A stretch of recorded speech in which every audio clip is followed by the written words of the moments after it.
podcast Axé de Fala abre caminho às vozes silenciadas de forma opressiva e atemporal. Quem cultiva a semente do amor, segue em frente, não se apavora. Se na vida encontrar sabor, vai saber esperar a sua hora. Nesse episódio, vamos conhecer a trajetória da professora Irlanda Gomes, professora do município de Guaíba, escritora, contadora de histórias e entrevistadora. Às vezes a felicidade demora a chegar. Bom dia à nossa convidada Irlanda. Bom dia, nossa querida Rose, nossa produtora cultural. Bom dia, Cris. Bom dia, professora. Um beijo, um abraço pro Jorge, que hoje não está presente com nós, né? Mas está em alma, com certeza, e em pensamento. Isso, nosso querido Rafa também, que hoje está um pouquinho doentado. Um pouquinho amolado, né? Um beijo para ele. Estamos, então, começando mais um podcast nosso, Axé de Fala. Nesse mês de novembro, que é um mês muito significativo para nós, povo negro, que é o mês da consciência negra. E nesse ano, é o primeiro ano que vai ser feriado nacional. 20 de novembro, racistas gostando ou não, é feriado nacional. Exatamente. Então, uma vitória para nós, é uma vitória, né? É um mês muito importante para nós, mas que fique aqui um meu protesto que eu sempre faço. Não sofremos racismo só no mês de novembro, sofremos racismo o tempo todo. O ano todo. O ano todo, a vida toda. Infelizmente, enquanto não combatermos o racismo, é assim. Irlanda, estamos muito felizes de te receber aqui, né, nesse mês tão importante para nós, né, que é o mês da consciência negra. Eu já conheço a tua caminhada, né, pessoalmente, pelas redes sociais. Eu tenho uma admiração muito grande pelo teu trabalho, pela tua caminhada, a tua representatividade em muitos lugares, né, fora do Rio Grande do Sul. Então, eu já vou começar aqui já te abrindo com uma pergunta já para ti. Esse mês é tão significativo para nós, como eu já te falei. Para começar, gostaríamos de saber como a professora Irlanda Gomes se define. Bom dia, Cris. Bom dia, Rose. Bom dia. Então, eu quero agradecer pela oportunidade de estar aqui nessa rádio.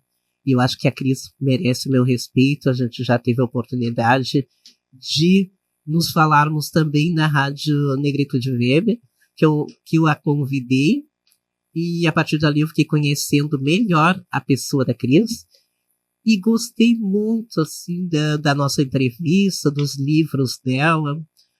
E acho que ela é uma pessoa que tem uma representatividade muito grande aqui em Alvorada. As minhas agendas estavam totalmente lotadas, mas eu achei assim, ó, eu vou dar um jeitinho, porque a gente tem que valorizar as pessoas, não só as pessoas que valorizam a gente, mas as pessoas que têm essa significação imensa dentro de uma região como é aqui em Alvorada. A gente tem que ter uma pessoa que nos representa, e eu acho que a Cris, a Rose também, vocês têm essa representatividade, e eu fiz todo o esforço para estar aqui hoje. Estou muito feliz que consegui, porque a Cris está me convidando há bastante tempo, e hoje eu consegui, então, fechar essa agenda. Então a pergunta é como eu me defino, né? Isso. Quero agradecer, né, pelas palavras para nós. Isso é uma honra, né? Nossa, Isso, desde que a gente começou o programa, né, Cris, a pessoa da professora Irlanda, assim, foi que a gente levantou, e eu digo, não, a gente tem que fechar esse ano com ela, assim, também, no nosso programa. Então, muito feliz mesmo, né? Honradas. Que bom, a gente já foi homenageado em vários países até, mas eu acho assim, a cada homenagem a gente não se sente mais grandiosa, a gente se sente assim, ó, com um compromisso muito grande, né, de representar a nossa etnia. Quando eu terminei a minha faculdade de letras, porque eu sou professora de língua portuguesa, formada na FAPA, não vou lembrar, acho que não vou lembrar, o 97.2 que eu me formei na FAPA, em letras, e como eu fui muito discriminada lá na faculdade, que naquela época não tinha muitos negros, e a própria professora de literatura brasileira dizia assim, ó, você não tem capacidade para ser uma professora, sabe, e aquilo ali me incomodou demais, sabe, e aí chegou outro professor de literatura, todos de literatura, né, eu acho que não é por isso que eu amo literatura, porque, olha, foi fogo a coisa. E o professor de literatura portuguesa dizia assim, tem gente que nunca deveria ter saído, olhando para minha cara, né? Nunca deveria ter saído da cozinha, deveriam ter ficado lá, continuado o seu trabalho. E aquilo ali, nessa ocasião, porque a professora falou lá na rua, a primeira, né, falou lá na rua sozinha, eu não tive, assim, com quem contar, porque não tem testemunho. Hoje em dia tá muito perigoso tu falar essas coisas e não ter um testemunho na volta, porque as pessoas interpretam muito mal. E já o professor falou isso dentro da sala de aula, que eu, na verdade, se ele tá me olhando, ele tá falando para mim que eu deveria continuar na cozinha, sabe? E aí tava toda a minha turma, a minha turma inteira se levantou e não aceitou isso. Disse, professor, isso aí é crime, isso pode ir até para cadeia, que naquela época já existia uma base forte a nosso favor. E aí eu pensei assim, eu vou continuar lutando. Eu nem falei nada, porque na época a gente ainda era meio indefesa, assim, pode-se dizer. Aos poucos, né? A gente vai se fortalecendo. Mas eu posso me dizer que o meu maior fortalecimento foi a educação. E hoje eu luto para que meus alunos estudem, porque eu sempre digo para eles podem nos tirar tudo, podem nos tirar roupa, podem nos tirar até nosso cabelo, querem cortar, querem fazer, querem acontecer, né? Não querem deixar brilhar o nosso cabelo, mas eu acho que o que eles não podem tirar é a nossa educação. E a educação, eu acho que ela é tudo, porque a educação traz o pensar, traz o evoluir, traz tudo, e isso é muito significativo.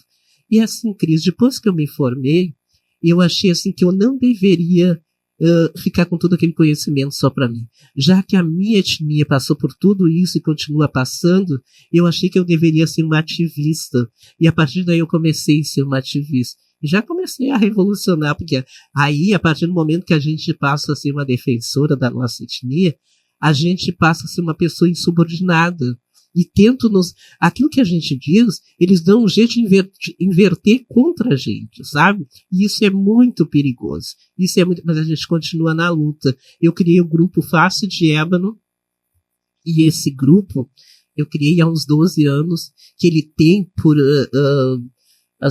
o objetivo do grupo é justamente dar visibilidade para o nosso povo preto. E aí, quando a gente nós estamos já no 5º Congresso Internacional, que a partir de então eu comecei a fazer Congresso Internacional de Educação e Igualdade Racial. O meu primeiro congresso foi em São Paulo, em 2014, e eu trouxe do meu dinheirinho de professora, fiquei devendo, acho que uns 3 anos, a passagem, né, dos palestrantes, e aí eu trouxe o ativista do Martin Luther King, e ele falou para nós que se nós não tivemos aqui no Brasil ainda um presidente preto, é porque está faltando alguma coisa e que o racismo impera bastante no nosso país e que a gente deveria lutar mais e não ficar de braços cruzados. Aí eu acho que a partir dali eu comecei a lutar com mais forças, sabe? E quando tu luta assim visivelmente, aí tu é atacado de todas as formas, sabe? Mas eu não parei por aí, eu continuei fazendo os eventos, né?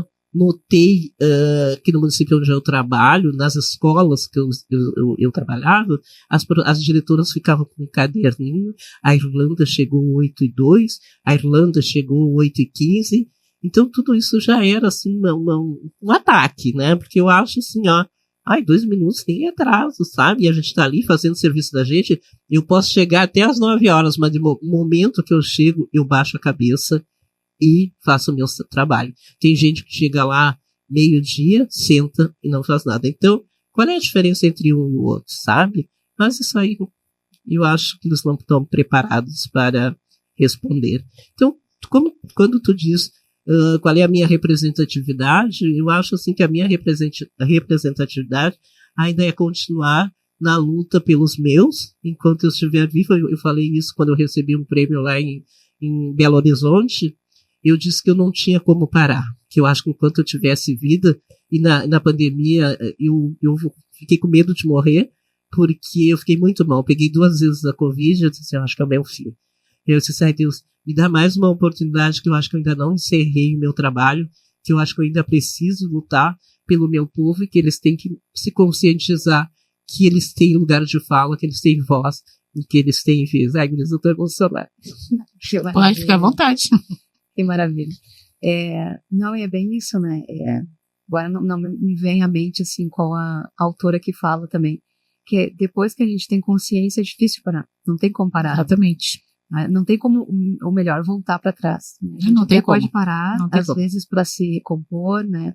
Parar das estratégias para a gente se cuidar, se fortalecer, mas não tem como, né? E isso nos fortalece muito mais ainda. Né? Sim. Quando a gente começa a caminhar e ver os nossos, né, nesse movimento também, isso, né, tipo, transborda, né, em lágrimas agora, né, mas é uma transbordar que nos fortalece, né, que nos dá mais vontade ainda de olhar para trás e ver a nossa gurizada que tá vindo aí, né, mas empoderar eles ainda, né, que eles não passem o que a gente passou, que os nossos pais passaram, nossos avós passaram, enfim. Sim, depois que a gente cria essa consciência, né, de quem nós somos, né, a consciência que nós temos que lutar contra o racismo, não volta atrás, não volta. A tua própria consciência não deixa, né? Inclusive, Cris, eu tenho ido em várias escolas de Guaíba e eu lembro, assim, ó, que eu dei uma palestra na escola São Francisco, onde eu disse para os meninos, todos nós temos nomes. E muitos de vocês costumam chamar de negrinho, pretinho, negro preto, lá fora chamavam de negro preto, como se não bastasse o negro e preto ainda. E eu disse assim, que isso não é bonito, sabe? Que as pessoas têm nome e que é para ser chamada pelo nome.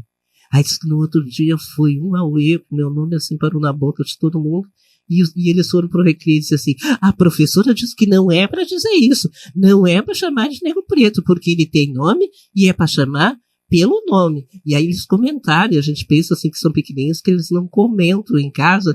Aí eu cheguei na Câmara dos Vereadores assim, Yolanda, o teu nome tá nas bocas lá.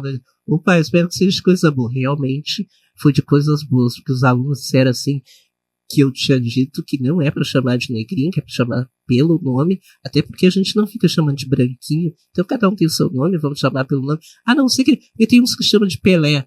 Aí pergunta pra eles assim, tu aceita que eu te chamo de Pelé? Aceito. Ah, então tá, aí tu pode chamar de Pelé, né? Porque Pelé até era como é que vamos dizer, era uma representatividade muito grande no esporte, sabe? E ele representa algo bom, porque às vezes tudo que é preto, né, antigamente era coisa ruim, era coisa que não dava, né? E agora não, a gente tem assim a representatividade. Se olhava o nosso cabelo assim meio pichain, já tinha aqueles apelidos de vassoura, disso, daquilo outro, né? E hoje não, a gente, como é que eu falei para vocês antes, a gente vai se conscientizando, e hoje a gente faz questão de usar o nosso cabelo solto para mostrar para o público que nós estamos aqui, esse é o nosso cabelo, nós respeitamos, nós gostamos dele assim mesmo. Ontem eu saí de turbante lá pela feira, e todo mundo que passava por mim era um turbante amarelo, e eles diziam eu assim... Eu vi lá na internet. Exato. E eles passavam por mim, axé, salve mãe Oxum. Eles diziam para mim, e eu respondia. E aí uns vieram perguntar, tu é da Umbanda? Eu disse, por quê? Não, porque a senhora está representativa de Oxum.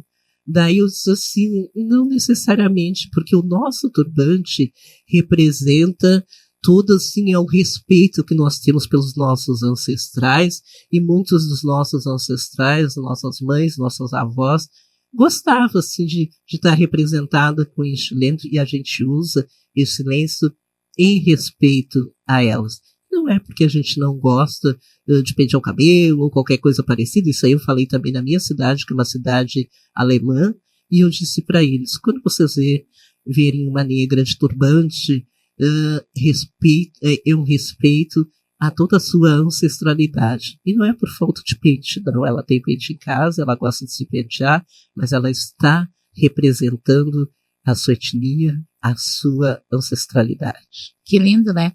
E as crianças, elas gravam, sim, elas falam em casa. E por isso que é muito importante trabalhar com as crianças e com os jovens, né? Sim, sim. Não, e a professora falando agora, e me vem muito isso, né?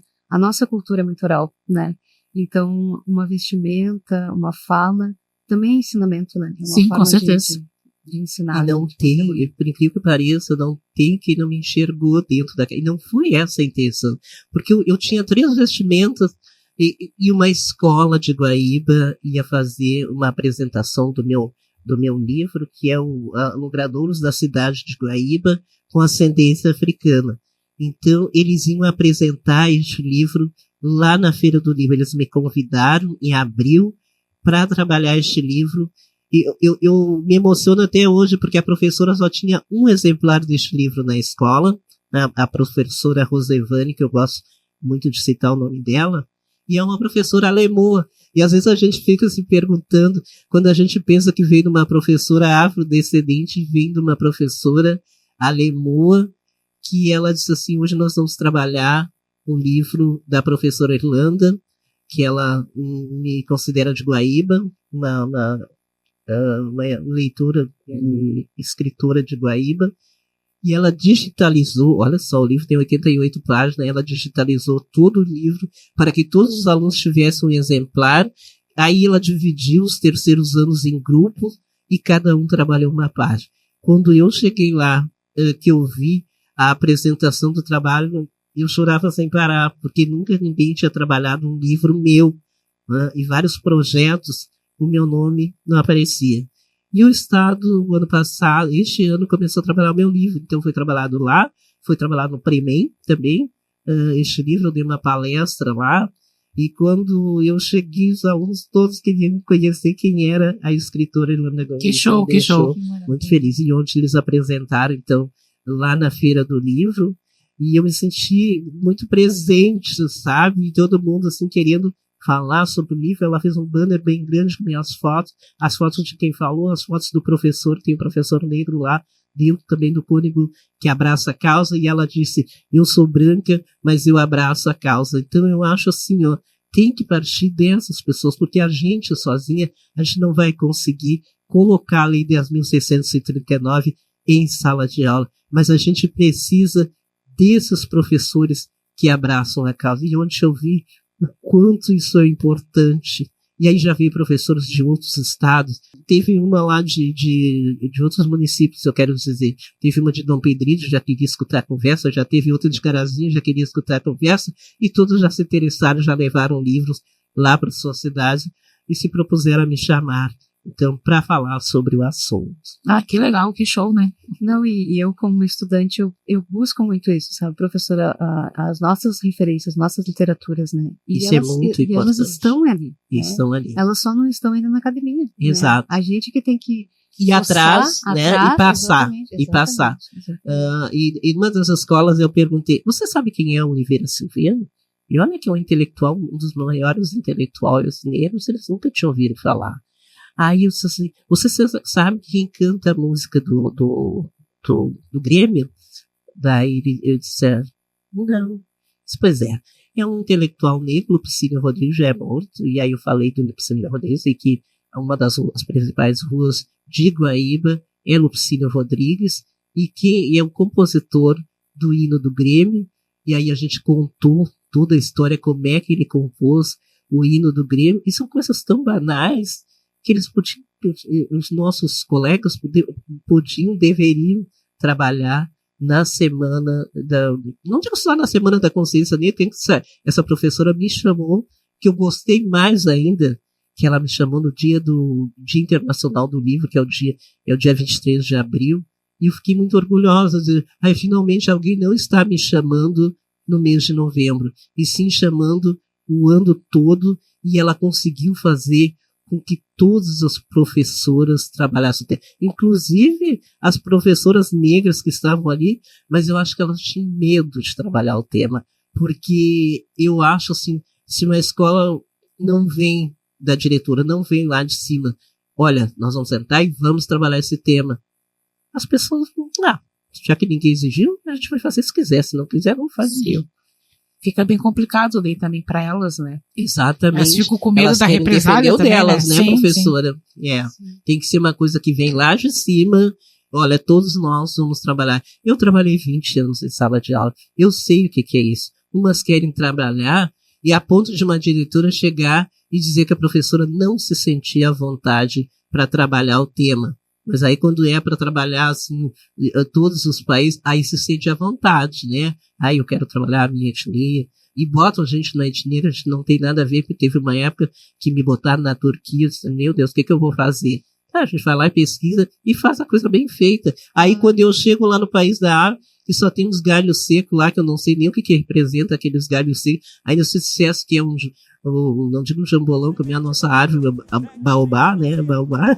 Aí eu ia ficar feliz, mas nem isso, sabe? Aí fica bem difícil, né? Fica complicado. Às vezes a felicidade demora a chegar. Aí é que a gente não pode deixar de sonhar. Guerreiro não pode dar luta e não pode correr. Como o Jorge não está entre nós, né? Eu vou fazer a pergunta dele, professor. Sim, eu vou representar a pergunta dele. Hoje, reconhecida nacionalmente e internacionalmente com sua escrita, representante da Academia de Letras de Guaíba, também atuou como colunista, contadora de história e hoje entrevistadora. Uma mulher que se desafia. Aí ele pergunta para você, professora Irlanda, quando surge a necessidade ou o dom da escrita? Quando surgiu? Pois é, foi tão estranho, assim, quando que surgiu?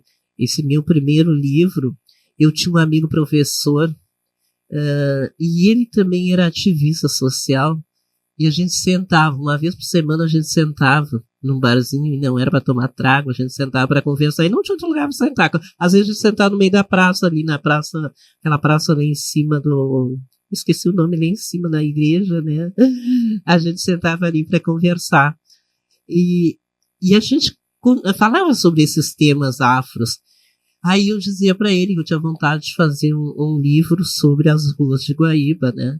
E ele até disse assim, eu gostaria de fazer um livro sobre as ruas de Porto Alegre, com ascendência africana. E aí ele disse assim, eu acho que tu deveria também fazer de Guaíba. Eu disse, vou fazer. E na mesma hora, eu peguei e fui até a Secretaria da Fazenda para tirar os nomes de rua, sabe? E a gente sentou junto, e essa é.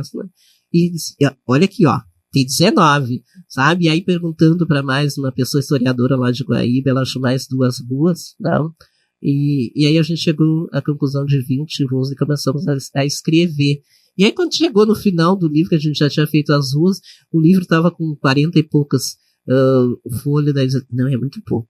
Aí eu disse assim, não, peraí, eu vou lá entrevistar algumas pessoas em Guaíba para ter o depoimento de algumas pessoas, e eu acho também muito importante, até foi a minha secretária que disse assim, Irlanda, nós vamos passear em Guaíba e tirar alguns pontos importantes, alguns pontos turísticos, até porque eu acho uma cidade muito bonita. Vamos colocar uns pontos turísticos e vamos enfatizar mais os pontos turísticos aonde a nossa sociedade, a tua sociedade negra, fica mais. Eles dizem, tem um bairro Ermo que lá, e assim, 60% das pessoas são negras. A gente foi lá, visitamos a escola de samba, fomos na casa do seu Jairão, entrevistamos ele e algumas pessoas ali da volta, entrevistamos também o seu Leopoldo, que é uma pessoa bastante antiga, e o seu Leopoldo conta uma história que eu gosto de contar, porque o seu Leopoldo era uma pessoa que foi estudar na escola Itororó, onde é uma escola também que tem 60% da comunidade afro, e naquela ocasião, primeiro dia que ele foi para a aula, ele levou sua mochilinha debaixo do braço e queria estudar, queria ser mais. Ele era pedreiro, ele queria ser mais que isso. E eu achei bacana, sabe, quando os nossos se levantam para se conscientizar que o estudo é importante. E ele foi, só que no primeiro dia ele estava sentado na janela, bateu um colega dele, disse que estava precisando de alguém ponta esquerda lá no futebol. E o que o seu Leopoldo fez? Amava o futebol, pegou sua mochilinha e foi atrás jogar o seu futebol. E a partir daí o seu Leopoldo não voltou mais para a escola. E o time ganhou graças ao seu Leopoldo. E o que aconteceu? Quando chegou na hora de ganhar o troféu, o seu Leopoldo não pôde comemorar porque o clube era racista e não aceitava negros. E o seu Leopoldo ficou do lado de fora se esperneando, gritando, e não adiantou nada. Mas o clube aceitava vender a cachaçinha. Aí eles iam na última janela, aonde ninguém enxergava os negros, para vender sua cachaçinha. Quer dizer, aceitavam o dinheiro dos negros, mas o negro não podia entrar porque o clube não aceitava pessoas negras. E até, inclusive, colocaram uma professora lá, que era a minha sarobinha, para amenizar a situação. Só que depois descobriram que aquela professora também tinha raízes negras. E a partir daquele momento, aquela professora que também tinha raízes negras também não pôde entrar mais. E era uma professora famosa, acostumada ali, mas era assim que funcionava. Que triste, né? O racismo nosso estrutural, né? Não, é impressionante. Que triste Cada tudo história, isso. Né, que a gente... É muito triste. E eu acho que a partir dali, eu até disse assim, sabe que eu disse assim pro professor, porque este livro ia para correção e voltava e ia para esse professor, eu não quero mais escrever, porque tá dando tanto trabalho este livro. Quando eu vi, assim, depois de pronto, eu disse, mas nossa, que livro ficou bonito, e aí, o colorido dele que chama a atenção das nossas raízes, eu comecei a chorar, porque eu achei lindo demais o trabalho que a gente tinha realizado, sabe? Eu gostei muito do resultado, e quando eu recebi ele na mão, ele me olhou e disse assim, tem certeza que tu vai continuar escrevendo? E realmente, eu já sentei, e como eu já tinha vontade de fazer o segundo livro, que era sobre o nosso grupo, né? O nosso grupo que eu faço de ébano, vivências e trajetórias afros, que foram feitos em várias mãos. E aí eu disse assim, quem sabe eles colocam os depoimentos, né, sobre o que é ser negro, né? E eu não queria que fosse um livro que falava só das nossas tristezas.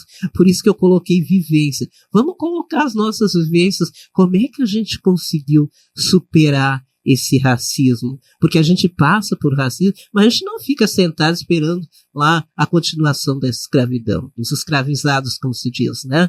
A gente se supera, a gente vai lá, a gente estuda, a gente faz a lição de casa e consegue se superar. Eu disse assim, e é isso que eu quero que vocês coloquem. Então tem desde assim, da empregada doméstica, que hoje já falecida, mas ela chegou para mim, professora, a minha patroa não quer me pagar. Eu trabalhei 12 anos com ela, e ela disse assim, se tu quer receber, vai procurar os seus direitos.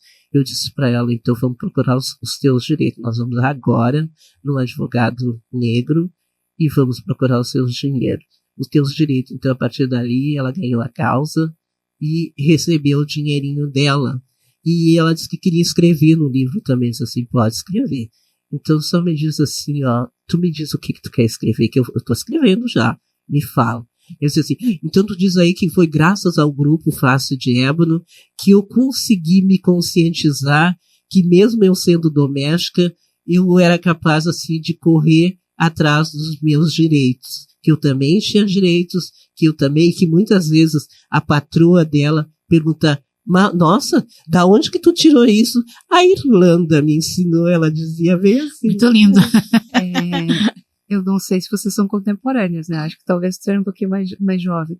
Mas tu e a Conceição já faziam as escrevivências, né? E nem... Exatamente, só que a Conceição é lá de Minas Gerais, né? E eu nasci numa cidade alemã. E sabe que uma cidade alemã, assim, realmente, o protagonismo é dos alemães, né? E eu nasci naquela cidade. E quando meu irmão sofreu, assim, racismo, onde a minha mãe começou a trabalhar lá, e ela tinha muitas amizades, era uma pessoa incrível, tinha bastante amizade, e ela conseguiu fazer com que o meu irmão trabalhasse no escritório lá, aos 14, 15 anos, estava lá trabalhando no escritório, e um dia o chefe chegou assim, né, desde quando o negro no escritório? Não, ele tem que trabalhar lá dentro, na sujeira, porque lá que é o lugar dele. E naquele dia tiraram meu irmão, e ele chorava muito, sabe? Chorava muito e não queria, por incrível que pareça, ele bloqueou, parou na 8ª série, o antigo 7º ano, né? Nunca mais quis estudar, e eu acho que aquilo ali foi um bloqueio muito grande. Mas aí eu acho que aquilo me fortaleceu. Eu disse, eu não vou ficar nessa cidade, eu vou tentar evoluir. Eu sei que aqui vai ficar muito difícil.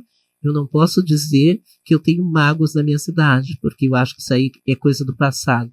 Mas a partir daí eu me fortaleci.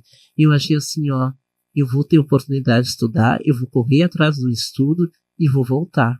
E consegui. Eu levei 8 anos na minha faculdade, mas hoje eu volto lá como uma escritora, sendo respeitada em memória da minha mãe, que nunca conseguiu se aposentar, nem trabalhou e nunca conseguiu se aposentar.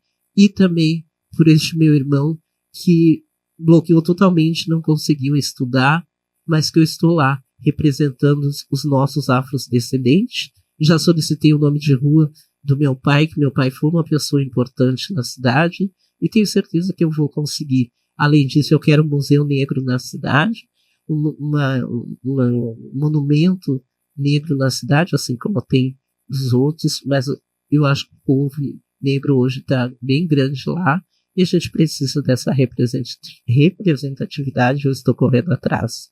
Qual é a cidade, professor? A cidade de Westfália. A cidade de Westfália fica próxima a Teutônia, a 7 quilômetros de Teutônia, e mais ou menos assim, uns 12 quilômetros, eu acho que até um pouco mais, 14 quilômetros da cidade de Estrela, Lajeado, que são cidades que as pessoas mais conhecem, porque sempre me dizem, Frederico Westfália. Não, Frederico Westfália é uma cidade bem mais distante, e é outra cidade, não é Westfália.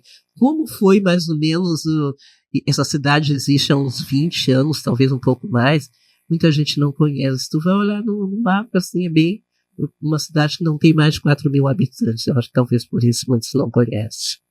É isso que aconteceu com o teu irmão, é o bloqueio do racismo, né? Exatamente. Ele ficou bloqueado traumatizado, né? E eu conheço muitas pessoas que carregam esse trauma da infância para a adolescência e na fase adulta.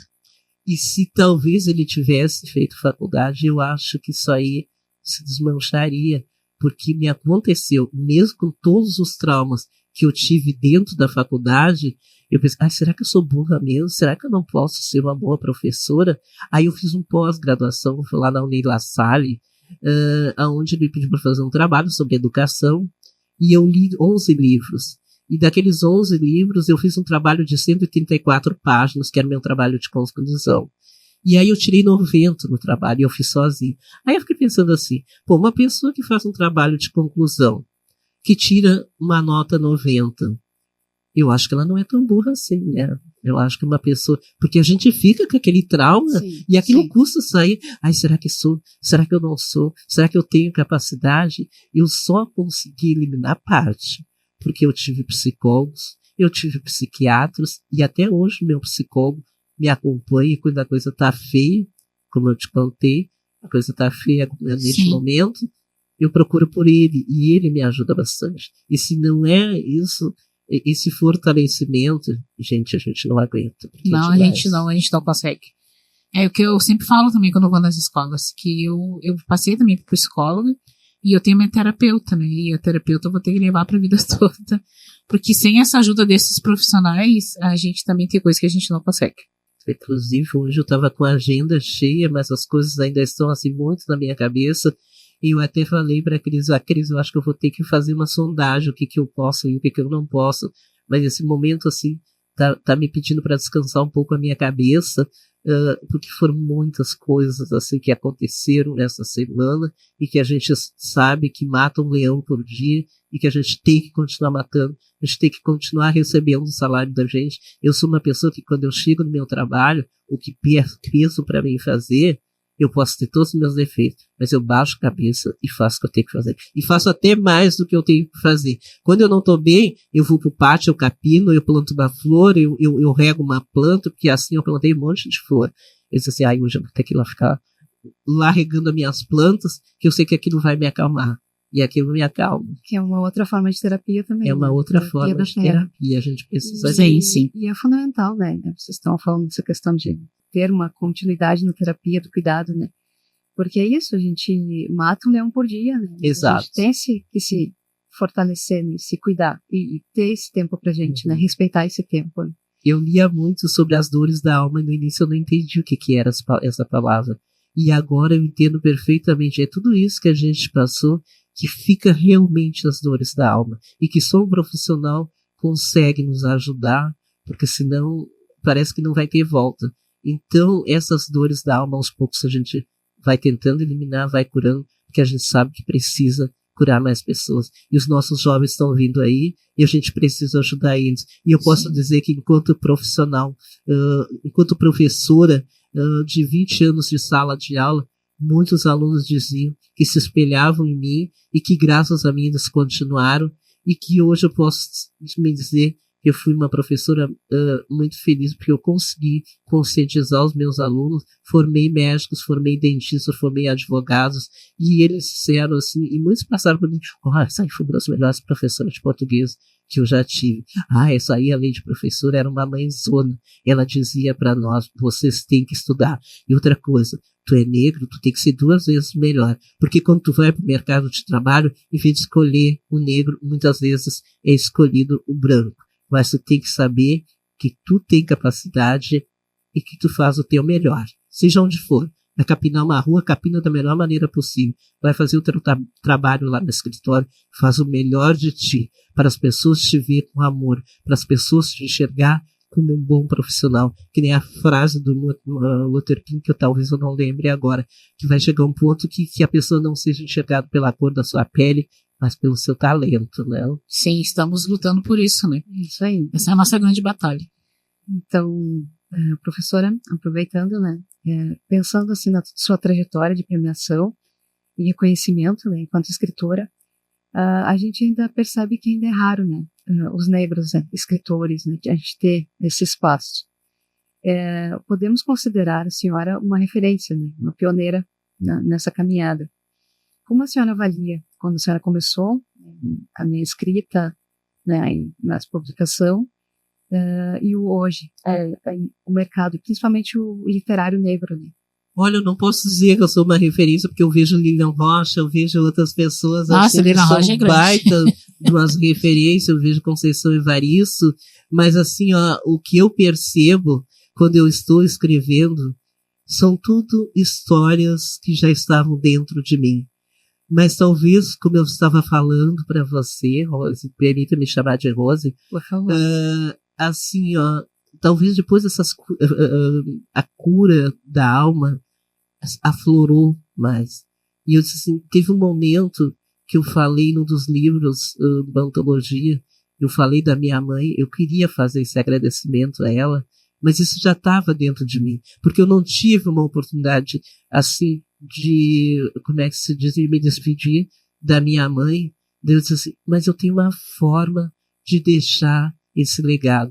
Eu vou colocar no livro, eu acho que é no livro, não, foi no livro da Cristina, que aquele livro, não, né? E ainda vai sair. Vai sair. Aquele que tá embolado, mas vai sair. Inclusive, ele já tinha ido para a escola e toda a minha família leu aquele livro e eles disseram assim, credo, mas tu te gostou, hein, mana? Eu disse assim, ali tá tão bem escrito. E que honra para mim. Que eu queria desejar para minha mãe, eu escrevi naquele livro.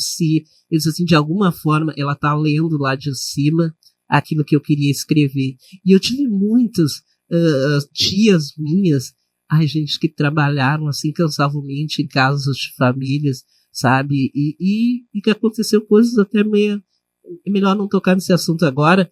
E eu disse assim, eu vou fazer uma homenagem a essas pessoas. E aí foi aparecendo essas histórias que já estavam dentro de mim. Eu disse, eu não vou morrer com elas. Vou colocar tudo em livro, sabe? A professora Petronilha, essa sim, é uma grande referência, inclusive da Lei 10.639. Assim, para que não homenagear a professora? Eu tenho tanto carinho por ela. E eu me lembro que a professora Petronilha sempre me chamava, porque eu trabalhava em sala de aula. Nem sei quem é essa mulher. Eu nem vou responder. Quando eu soube que era a doutora, a professora Petronilha, eu disse assim, não, eu devo uma homenagem para ela. Aí eu fiz um desses livros, eu acho que esse sim é o da Clarice. Eu fiz uma homenagem para a doutora, né, que ela era uma referência, né, e que ela era o nosso brilho maior aqui no Rio Grande do Sul. E me senti muito, eu levei 3 meses assim para chegar ao livro, eu que indiquei ela para receber o prêmio lá em Minas Gerais, e aí eu levei tudo, levei o certificado, levei a estatueta e levei o livro, eu li para ela, nós tiramos os registros lá na casa dela, aí sim eu voltei assim, uma satisfação. E aí eu soube que assim, a mesma admiração que eu tenho por ela também tem por mim, mas assim, ó, longe de mim ser uma referência, uma Petronilha na vida, uma Lilian Rocha, pela qual eu tenho muito respeito. Tá junto com elas, tá junto com elas. A Cris nos premiou, né, nesse livro que vai sair, E é uma honra para mim estar nesse livro também, junto com muitas escritoras. Com a professora Irlanda e outras maravilhosas. Coisa boa. Elizabeth Fagundes, que é outra referência para mim, Elizabeth Fagundes. E eu até quero dizer, Cris, que tu foi muito feliz nessa coleção dos meus cabelos crespos, que a primeira vez que eu coloquei lá, tirei uma foto, né? E coloquei nas minhas redes sociais.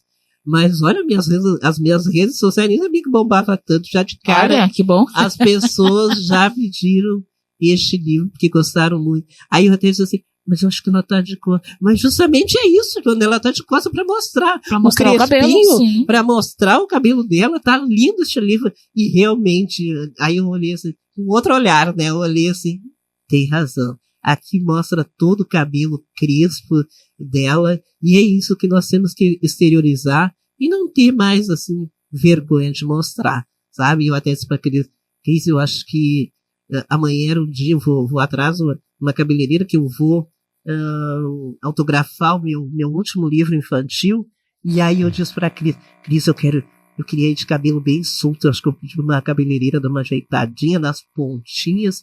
E como eu vou autografar amanhã na Feira do Livro, que é o meu segundo livro que eu estou autografando na Feira do Livro, eu gostaria de ir de cabelo solto. E a costureira, eu não vou conseguir te eu preciso do meu vestido novo amanhã, linda. Que eu quero bem linda, bem bonita, que é uma oportunidade que a gente tem de estar lá na Feira do Livro. E se eu vou dizer para você se tem lucro ou não tem lucro, a Feira do Livro não tem lucro. A gente tem até perdas, mas é o momento que a gente está lá na mídia, mostrar nosso trabalho. Que às vezes aparece no jornal, e por incrível que pareça, eu esqueci de mostrar para a Cris, que ontem, quando eu estava com aquela roupa bonita, a SBT foi atrás de mim. E eu vi que eles estavam atrás de mim, que eu estava dando uma entrevista, uma hora ela chegou e me disse assim, tu tá tão bonita, eu posso fazer uma entrevista contigo falando da Feira do Livro? E ela me pegou de surpresa e disse, o que eu vou falar agora, sabe? E ela queria saber se este momento era um momento importante para mim. Eu disse, claro, depois de toda essa enchente que nós passamos, a gente pensou que este momento não iria ocorrer. E como o nosso povo rio-grandense, o nosso povo é um povo batalhador, eu disse assim, graças a Deus a gente superou parte, porque ainda tem muitos dos nossos. O meu próprio irmão ainda não conseguiu retornar, ele mora na Rio Branco, em Canoas, ainda está pagando aluguel, não conseguiu retornar para casa, está lá limpando a casa dele, nem sei se a água foi até o teto. Então, nossa, a vitória do nosso povo rio-grandense, essa Feira do Livro, eu notei que ela está menor este ano, mas ela está acontecendo. E uma coisa que tu me falou antes que eu queria falar, que depois vinham as palavras, se nós temos outras referências negras, e eu já falei lá na nossa rádio, até quando na presença da escritora Cris, que nunca se escreveu tanto. Nosso povo negro está escrevendo, está curando as suas feridas da alma e está colocando para fora. Então eu nunca tinha visto tantos escritores, tantas escritoras negras aparecendo, e isso está sendo muito positivo. Isso está sendo, assim, benéfico para nós. E estão escrevendo coisas boas, não é aquele folhetim, né, que as pessoas estão pensando que a gente está fazendo. Não, com Quando certeza. eu abri o livro da professora Cris, da escritora Cris, onde fala sobre aqueles ditados populares, né, professora? Sim. Gente, esse livro, esse livro tem que ir para a minha prefeitura, porque justamente, às vezes na hora do intervalo, que agora eles enfeitam a palavra com bullying, mas, na verdade, é para tirar o preconceito, é para a pessoa não ser julgada e, às vezes, não ir para a cadeia. Porque esse tal de bullying é o mesmo racismo forte que vem nos atacando a tempo. Pega essa cabeça, mete o pé e vai na fé, manda essa tristeza embora. Basta acreditar que um novo dia vai raiar, sua hora vai chegar. Irlanda, então estamos indo já para o finalzinho, né, do nosso podcast, infelizmente. Infelizmente. Por nós a gente ficaria aqui o dia todo, né? Verdade. Bate-papo muito gostoso. Mas ela vai voltar com certeza, né? Com certeza. Ela tem que... A gente sabe como é difícil a agenda dela, né? Mas ela vai ter que voltar. Mas em janeiro a gente já... em janeiro a gente já chama ela para março, né? E não, a data que ela quiser. Não, sim, é ela que manda, né? Ela é a celebridade que é ela, né? Então vou fechar com uma pergunta aqui. estamos conseguindo levar a nossa voz além do Novembro Negro, e como é falar do racismo nos espaços onde tem trilhado. E gostaria também que você falasse um pouquinho sobre a Academia de Letras e Artes do Rio de Janeiro, na qual você vai ser homenageado em janeiro de 2025. Que boa pergunta. Na verdade, eu fui pega de surpresas também, né, porque nós sabemos que lá já existe uma academia muito forte, que é a Academia Brasileira de Letras, da qual um negro foi o fundador, que é o Machado de Assis. Essa academia é no bairro Botafogo, e me convidaram, é a mesma equipe que me convidou para ser empossada em Porto Alegre, né, na Academia de Belas Artes em Porto Alegre, também me convidou que eu fosse uma das primeiras a ser empossada no Rio de Janeiro. É claro que eu fiquei muito feliz, né?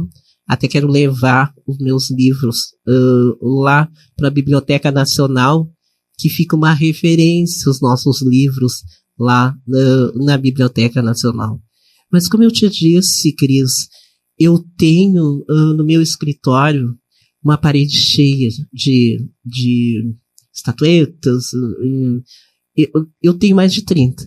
Aí eu fiquei pensando assim, não é a estatueta que a gente está recebendo. Claro que isso aí é um reconhecimento do trabalho que a gente vem desenvolvendo. Mas eu acho, assim, que a nossa responsabilidade tem que ser maior.